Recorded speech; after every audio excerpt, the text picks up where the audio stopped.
आप सबकी जिम्मेदारी है। भारत के अंदर कभी भी हिंदुओं की संख्या घटना नहीं चाहिए महाराज। जिस दिन भारत के अंदर हिंदुओं की संख्या घट जाएगी उस दिन भारत भारत नहीं रहेगा।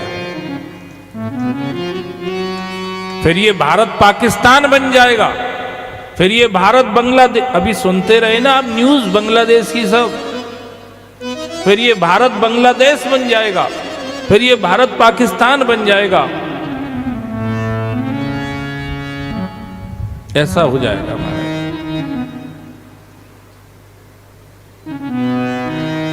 हमारा कोई दुश्मन नहीं है, पर ये जो सच्चाई है इस समय दुनिया की वो मैं आपके सामने रख रहा हूं।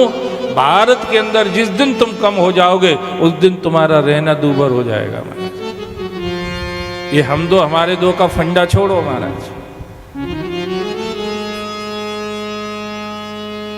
आप सबसे प्रार्थना कर रहा हूं मैं व्यासपीठ से, इस फंडा को छोड़िए।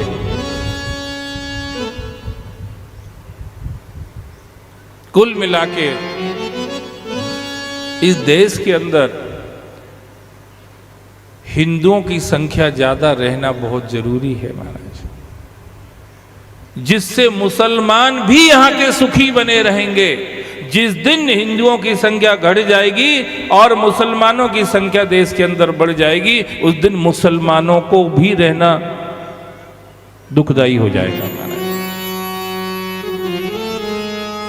हिंदू तो रह ही नहीं पाएंगे, तो मार दिए जाएंगे, काट दिए जाएंगे,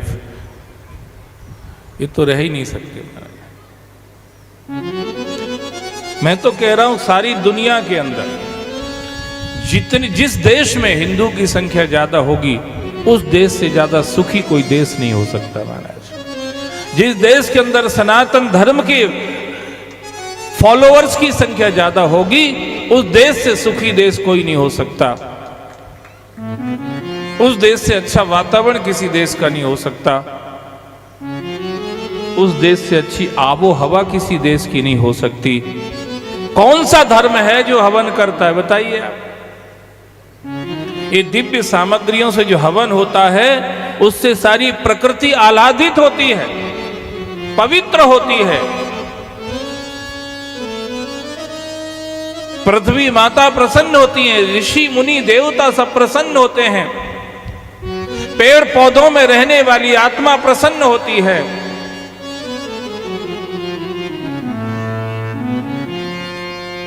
किस धर्म में होता है ये बताइए आप? सनातन धर्म को छोड़ दो तो कहां होता है ये सब? इसीलिए सर्वे भवन्तु सुखिनः सर्वे सन्तु निरामया सर्वे भद्राणि पश्यन्तु मा कश्चित् दुर्भाग् भवेत्। पंडित दीनदयाल उपाध्याय का एकात्मवाद इन सबके नजरिए से भी अगर देखा जाए तो पूरे विश्व के अंदर विश्व कल्याण के लिए हिंदुओं की संख्या ज्यादा रहना जरूरी है महाराज।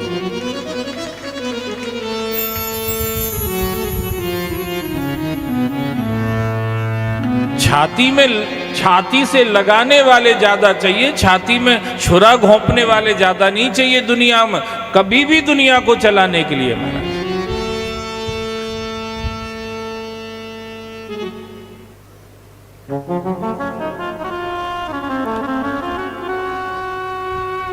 इसीलिए दुश्मन कोई नहीं है।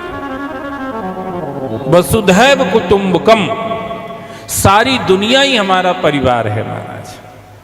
पर परिवार सुखी रहे, परिवार चैन से रहे, शांति से रहे, इसके लिए क्या चाहिए वो बात हो रही है।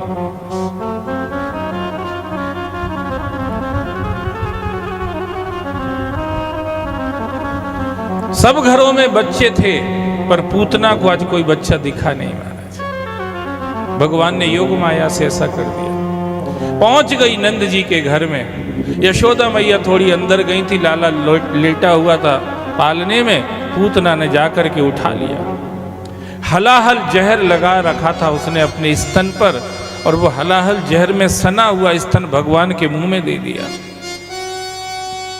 भगवान ने सोचा यार मैं तो आया था कि ब्रज में जाऊंगा और माखन मिश्री खाऊंगा, आज तो छठा ही दिन हुआ है मुझे ने जहर से पाला पड़ गया।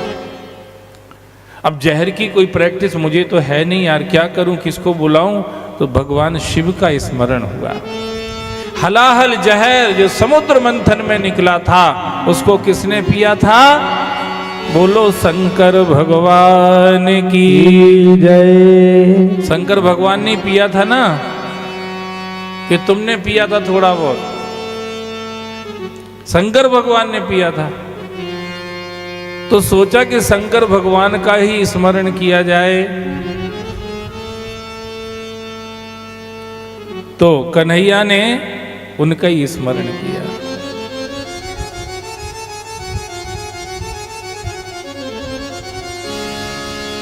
भगवान शिव वहीं उनके अंदर ही प्रकट हो गए, कन्हैया के अंदर, और पूरा जहर पी लिया। दूध जो था वो भगवान ने पी लिया। इसलिए पूतना की जो गति हुई वो भगवान का परम धाम मिल गया। कुछ लोगों ने ऑब्जेक्शन किया, ये तो नरक में जाना चाहिए थी, आपने वैकुंठ दे दिया।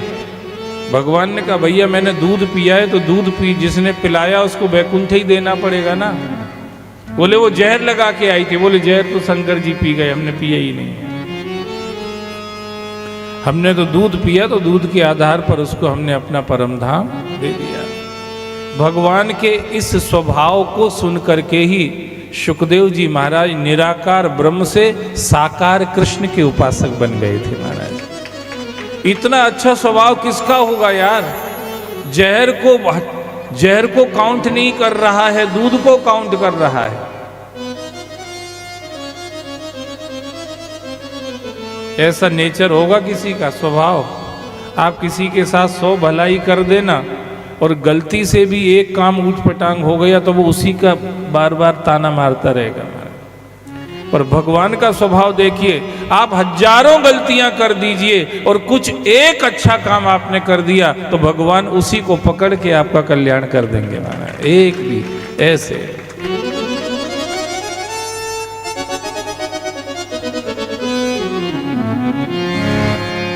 कृपा की न होती